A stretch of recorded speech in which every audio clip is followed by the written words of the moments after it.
గజ్వేల్ నుంచి ఎన్నికల బరిలో దిగిన కేసీఆర్ నామినేషన్ ఎప్పుడు వేస్తున్నారు? సెంటిమెంటుకు ప్రాధాన్యత ఇచ్చే గులాబీ బాస్ తన అదృష్ట సంఖ్యకే ప్రాధాన్యత ఇస్తారా? ఈ నెల 15న నామినేషన్ దాఖలు చేస్తారా? కేసీఆర్ నామినేషన్కు గులాబీ పార్టీ ఎలాంటి ఏర్పాట్లు చేస్తోంది?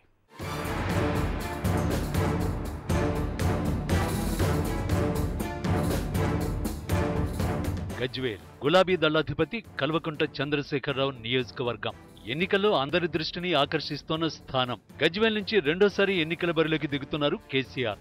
ఈసారి ఈ నియోజకవర్గంలో భారీ మెజారిటీ సాధించాలని భావిస్తున్నారు. అందుకు తగ్గట్టుగా ఓవైపు తన పార్టీ అభ్యర్థుల గెలుపు కోసం వ్యూహాలు రచిస్తోంటే, మరోవైపు గజ్వేల్ నియోజకవర్గంలో మండలానికి ఒక ముఖ్య నేత ప్రచార బాధ్యతలు భుజానికెత్తుకున్నారు. ఇక మంత్రి హరీష్ రావు తన సొంత నియోజకవర్గం కంటే ఎక్కువగా అన్నీ తానే చూసుకుంటున్నారు. తన మామ కేసీఆర్ కు గెలుపుతో పాటు భారీ మెజారిటీ సాధించిపెట్టడమే లక్ష్యంగా కాలికి బలపం కట్టుకుని తిరుగుతున్నారు.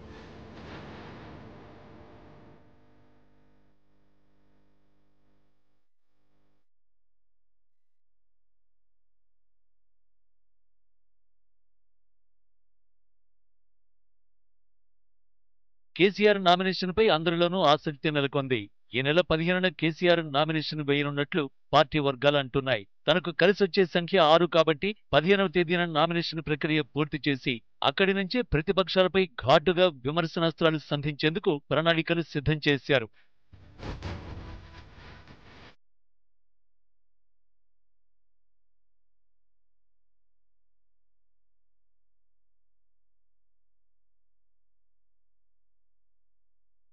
గత సార్వత్రిక ఎన్నికల్లో నామినేషన్కు ముందు సిద్దిపేట నియోజకవర్గంలోని కోనాయపల్లి వెంకటేశ్వర స్వామి దర్శనం తర్వాత నామినేషన్ దాఖలు చేశారు కేసీఆర్.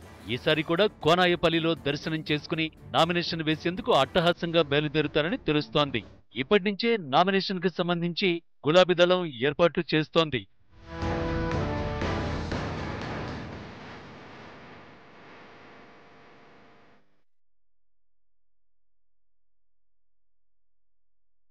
కేసీఆర్ నామినేషన్ పర్వాన్ని గులాబీ పండుగలా నిర్వహించాలని అన్ని ఏర్పాట్లు చేస్తోంది పార్టీ. కేవలం అదే నియోజకవర్గానికి సంబంధించి పెద్ద ఎత్తున కార్యకర్తలను సమీకరించాలని ప్లాన్ చేస్తున్నట్టు తెలుస్తోంది. గజ్వేల్ నియోజకవర్గం మొత్తం గులాబీ మయం చేసేలా చూడాలని కేసీఆర్ ఆదేశించినట్లు సమాచారం. నామినేషన్ తర్వాత గజ్వేల్ పట్టణంలో కేసీఆర్ ఎన్నికల ప్రసంగం కూడా ఉండబోతున్నట్లు తెలుస్తోంది.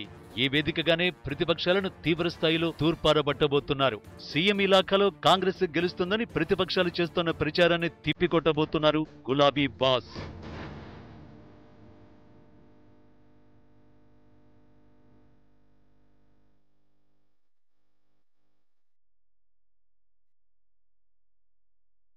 తెలంగాణ ప్రభుత్వం ఏ పథకం అమలు చేసినా ముందుగా గజ్వేల్ నుంచే ప్రారంభించామని, పథకాలు పూర్తి స్థాయిలో ప్రజలకు చేరేలా చూశామని, అభివృద్ధి ఫలాలను గజ్వేల్ పట్టణంలో ప్రతి ఒక్కరూ రుచి చూశారన్న కోణంలో కేసీఆర్ స్థానికంగా ప్రజలకు గుర్తు చేయనున్నారు. ఇక గజ్వేల్లో నామినేషన్ అనంతరం ఇక తాను ప్రచారంలో భాగంగా రాష్ట్రమంతటా తిరగాల్సి ఉంటుందని, కాబట్టి ప్రజలు తన గెలుపునకు సహకరించాలని కోరనున్నట్లు తెలుస్తోంది.